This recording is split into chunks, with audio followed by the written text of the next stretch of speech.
सतनाम साहिब बंदगी सभी भक्त आत्माओं को, सभी साधु संत समाज को। आज हम आपको इस वीडियो के माध्यम से बतलाएंगे सत्य लोक कहाँ है, जहां पर सत्य पुरुष परमात्मा रहते हैं, अर्थात स्थायी रूप से। तो आज आपको इस विषय में जानकारी बहुत ही गहरी मतलब खबर और बहुत ही बड़े गुप्त रहस्य का खुलासा यहाँ पर होने जा रहा है, ताकि आप लोग ये समझ सकें कि पाखंडी लोग हैं कौन और सत्य ज्ञान क्या है, असत्य ज्ञान क्या है। जब तक आप सत्य को नहीं समझोगे तब तक आपके भक्ति करने का कोई मतलब नहीं है, क्योंकि सत्य ही भक्ति है और असत्य ही बंधन है, यानी कि मुक्ति नहीं है। तो आपको सत्य पे चलना है और सच्ची बातों को समझना है। सत्यलोक की जब बात आती है तो लोग संसार में क्या कहते हैं कि सत्यलोक इतनी दूरी है, इतनी दूरी है ना। कुछ लोग बताते हैं ना कि सूत्र से बताते हैं, लेकिन आपको यह समझ में नहीं आता है कि सत्यलोक का पहले मतलब समझ लीजिए। सत्यलोक क्या है? तो लोक नाम से, लोक एक स्थान का नाम है और सत्य का मतलब हो जाता है सत्य पुरुष परमात्मा, जहां निवास करता है। ठीक है, तो सत्य पुरुष परमात्मा का लोक जो है, जहां सत्य पुरुष परमात्मा निवास करता है, आज आपको वही जानना है। तब आपको पता चलेगा कि सत्य लोक है क्या। ठीक है, तो जहां परमात्मा निवास करता है, तो परमात्मा जहां निवास करता है वो स्थान कौन सा है? वो स्थान कौन सा है, यानी कहां पर मौजूद है, ताकि आप उसे पहचान सको कि यही सत्यलोक है। तो इस संसार में अब हम आपको बताते हैं परमात्मा जहां निवास करता है। पहले तो ये पकड़ लीजिए और इसके बाद यह विचार कीजिए कि परमात्मा निवास कहां नहीं करता है। पहले से बात ये आई है कि परमात्मा कहां निवास करता है। परमात्मा सत्यलोक में निवास करता है, अच्छी तरह से आप लोग समझ लीजिए। अब दूसरी भाषा में आप यहां पर यह प्रश्न आपके अंदर उठना चाहिए। अब हम अपना प्रश्न आपको बतला रहे हैं कि परमात्मा कहां निवास नहीं करता है। जब आपको ये प्रश्न दिमाग में बैठ जाएगा कि परमात्मा कहाँ निवास नहीं करता है, तो इस बात को आप खोज नहीं पाओगे। परमात्मा हर जगह पर निवास करता है, अर्थात सर्वव्यापक है। ठीक है, यहां पर आपको समझ में आ गया कि परमात्मा सर्वव्यापक है, और सर्वव्यापक का मतलब वो कहीं ऐसा कोई जगह संसार में नहीं है जिसमें परमात्मा का वास ना हो। ठीक है, सब चीजों में, चाहे वो स्थूल हो, चाहे चेतन हो, चाहे अचेतन हो, चाहे वृक्ष हो, चाहे कुछ भी इस संसार में जो कुछ हुआ है, कहने का तात्पर्य आपको ये समझ लेना है कि मूल ही परमात्मा है। और परमात्मा जब मूल है तो इस सकल सृष्टि में जब कुछ भी नहीं था तो सब कुछ परमात्मा के अंदर ही विद्यमान था। परमात्मा के अंदर गुण रूप में आत्मा थी और आत्मा के अंदर गुण रूप में स्थूल सृष्टि, शरीर, जगत, प्रपंच छुपा हुआ था। तब आप यहाँ पर समझ चुके होंगे कि परमात्मा सर्वव्यापक क्यों है और किस प्रकार से है। अगर परमात्मा सर्वव्यापक है तो इससे सिद्ध हो जाता है कि परमात्मा आपके निकट भी है, यानी आपके भी करीब है, आपके भी पास है। हर किसी के पास परमात्मा मौजूद है। अब अगर ध्यान लगाने की बात करते हैं, कोई भी व्यक्ति इस संसार में आपको उस परमात्मा को खोजने के लिए ध्यान की बात करते हैं, तो एक बात बतलाइए, परमात्मा क्या यहाँ है तो उसको यहाँ ध्यान लगाते हैं? क्या यहाँ नहीं है परमात्मा? क्या पैर के नीचे नहीं है परमात्मा? क्या आपके दाएं बाएं परमात्मा नहीं है? हर जगह परमात्मा है। तो फिर ये पाखंडी लोग इधर ध्यान लगाओ, कोई इधर ध्यान लगाओ, कोई त्रिकुटी में ध्यान लगाओ, कोई भ्रकुटी में ध्यान लगाओ, परमात्मा क्या एक जगह छुप कर बैठा हुआ है कि तुम उसको ध्यान लगा के खोज रहे हो? आपको अच्छी तरह से अपनी आशंका को समाप्त करना है। कहने का तात्पर्य यह है कि सही तरह से आपको समझना है, पक्षपात को छोड़कर सत्य से संबंध आपको करना है, सत्य से नाता जोड़ना है। परमात्मा परमात्मा मतलब कबीर साहब ने, सदगुरु कबीर साहब ने उसी बात को संसार में आकर उपदेश दिया है, उसी का उपदेश दिया है जो उपदेश संसार में किसी को प्राप्त नहीं हुआ। अर्थात सार शब्द का उपदेश सदगुरु देते थे और सार शब्द का उपदेश ही आज भी भेदी गुरु को देना चाहिए। परंतु बात यही है कि जब सार शब्द का भेद किसी को मालूम नहीं होता है, जब किसी को मालूम नहीं होता है तो वो फिर आगे क्या पाखंडी बोल देता है, शब्द गुरु। अब वही शब्द आपको भेदी गुरु से प्राप्त करना होता है, वही शब्द वो दे नहीं पाता है, दुनिया भर का पाखंड रचता रहता है, आपको षड्यंत्र मतलब फंसा के रखता है, मीठी मीठी वाणियां बोलकर उल्टा सीधा घुमाकर। आप लोगों को तो बड़ा आसान है घुमा देना, तो आप लोग घूम जाते हैं, आप लोग समझ नहीं पाते वास्तविकता क्या है। परमात्मा अगर सर्वव्यापक है तो क्या यहाँ ध्यान नहीं लगा सकते? यहाँ भी ध्यान लगा सकते हो, यहाँ ध्यान लगाओगे तो भी परमात्मा प्रकट हो जाएगा। कोई जरूरी है कि यहाँ ध्यान लगाओ? क्या परमात्मा यहाँ बैठा हुआ है? ऐसा नहीं है, कदापि नहीं। अब आपको हम वाणी से सिद्ध करते हैं कि परमात्मा वास्तव में सर्वव्यापक कैसे, परमात्मा है कौन। आप आज तक आपने अगर ये नहीं जाना है तो फिर उसको समझोगे कैसे? तो अब सत्यलोक की वर्णन, सत्यलोक की बात बतला रहे साहिब, कहते हैं सबदई सत्यलोक है भाई, बिन जाने भूली दुनियाई। आपने अभी तक उस शब्द का परिचय नहीं पाया, उस शब्द के बारे में आप अभी जानते नहीं हैं, आपको अभी मिला नहीं है। जब आपको वो शब्द भेदी गुरु से प्राप्त हो जाता है, वही सत्यलोक है, आपको जान पड़ेगा, यानी आपको पता चल जाएगा। क्यों? शब्द ही सत्यलोक है भाई, बिन जाने भूली दुनियाई। ये संसार, सकल संसार नहीं जानता है, इसलिए भूले भटके मतलब भूले भ्रम में पड़ा हुआ है, और आपको लगातार पाखंडी लोग भ्रमित करने में कोई कसर नहीं कर रहे हैं। यानी आपको लगातार बड़ी बड़ी बातें बताते हैं, जिससे तुम्हें लगता है कि आगे अभी और कुछ होगा, आगे अभी और कुछ होगा, और आपको पता ही नहीं चलता है कि ये लोग आपको किस प्रकार से भ्रमित कर रहे हैं।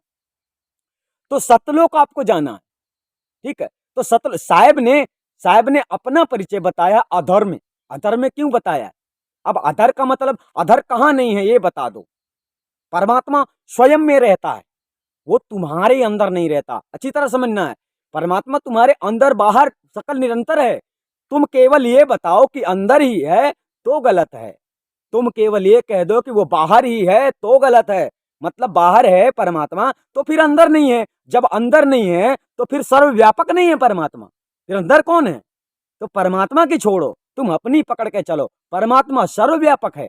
तो परमात्मा जब सर्वव्यापक है तो उसे तुम्हें जानना ही तो है कि वो है कैसा। आप ये नहीं जानते हो कि वो है कैसा, उसका रूप कैसा है। अभी तुम केवल सुन रहे हो परमात्मा शब्द स्वरूप है, वह शब्द कैसा है ये तुम्हें कैसे पता चलेगा? खूब ध्यान करो, लाखों वर्षों साल ध्यान करते रहो, कैसे पहचानोगे यही परमात्मा का सार शब्द है? इसलिए भेदी गुरु जो होता है सच्चा सार शब्द स्वरूप ज्ञान आपको दे देता है, जिससे आपको मूल पकड़ में आ जाता है कि यही सार शब्द है। इस संसार में बहुत सारी चीजें हैं जिनको आप अपने से क्या जानोगे कि यही वो चीज है? एक ही प्रकार के कई, मान लो कि मिट्टी का बर्तन रखा जाए, प्लास्टिक का बर्तन रखा जाए, स्टील का बर्तन रखा जाए, पीतल का बर्तन रखा जाए, और उसमें एक तरह का कलर पेंट कर दिया जाए। दूर से तुमसे पूछा जाए कि ये किसका है, तो तुम क्या बता पाओगे? कौन सा लोहे का है, कौन सा चांदी का है? जब आप उसको स्पर्श करोगे, उठाओगे, तब पता चलेगा ये लोहे का है, क्योंकि उसका वजन अलग अलग होता है। मिट्टी का वजन अलग होगा, लोहे का वजन अलग होगा, पीतल का वजन अलग होगा, चांदी का वजन अलग होगा, सोने का वजन अलग होगा। यानी एक इस प्रकार संसार में बहरूपिया लोग जो हैं, बहरूपिया सबसे बड़ा तो निरंजन है। आपको जब विशेष वस्तु गुरु से प्राप्त नहीं हुई है तो आपको किस प्रकार से भ्रमित कर सकता है, ये तो वो जानता अच्छी तरह से, ठीक है ना। तो आपको अगर भ्रमित नहीं होना, अगर आपको मूल प्राप्त करना है कि भेदी गुरु से ही मूल प्राप्त होता है, सार शब्द की प्राप्ति होती है, तब आप सच्चे गुरु की खोज में लग जाते हैं। जब तक आपको सच्चा सार शब्द भेद गुरु से नहीं प्राप्त होता, ठीक है। यह तो रही बात सार शब्द की, परमात्मा की, कि परमात्मा कहाँ है, कैसा है, सत्यलोक कहाँ है। ये आपको समझ में आ गया होगा कि सत्यलोक हर जगह पर है, ठीक है। हर जगह नहीं समझे, इस शरीर में शब्द है, शरीर में हड्डी है, शरीर में ब्लड है, शरीर में चमड़ी है, शरीर में मांस है, शरीर में सब कुछ है, शरीर में आत्मा है, और शरीर में ही परमात्मा भी है, समझे? क्यों? क्योंकि परमात्मा सर्वव्यापक है, इसलिए परमात्मा सब जगह पर मौजूद है, चाहे वो शरीर हो, चाहे वो बिना शरीर हो। अब आपको ये जानना है कि परमात्मा सब जगह पर रहता कैसे है, ये आपको जान पड़ेगा तब जब आप भेदी गुरु की शरण में जाकर सार शब्द भेद को प्राप्त कर लेते हैं, ठीक है। सार शब्द ध्यान करके प्राप्त नहीं किया जाता, सार शब्द 5 सेकंड में आपको भेदी गुरु से प्राप्त हो जाता है, पर आपको आपकी लगन देखकर ही आपको भेदी गुरु सार शब्द लखाता है। तो आपको यहाँ पर ये बात समझ में आ गया होगा कि जो लोग कहते हैं ध्यान करो, ठीक है, ध्यान करने का मतलब उनका यही हो जाता है कि कुछ ध्यान करो। आध्यात्मिक में ध्यान करने की प्रक्रिया ज्यादा चलती है, तो ध्यान करते हैं लोग, उन्हें खुद पता नहीं चलता है कि हम कहाँ जा रहे हैं, हम कहाँ भटक रहे हैं, हमारी सुरती कहाँ जा रही। पता नहीं तुम्हें इस निरंजन निरंजन ब्रह्मांड की सृष्टि का मालिक है, वो तुम्हें क्या चमत्कार नहीं दिखा सकता है, क्या नहीं सुनाई दे सकता है, तुम्हें क्या नहीं दिखाई दे सकता है। वो तुम्हें कुछ भी दिखा दिखा कर आपको भ्रमित करता रहता है। आप लोग सोचते हो मेरा अनुभव बड़ा तेज है, मैंने वो देख लिया, मैंने वो देख लिया।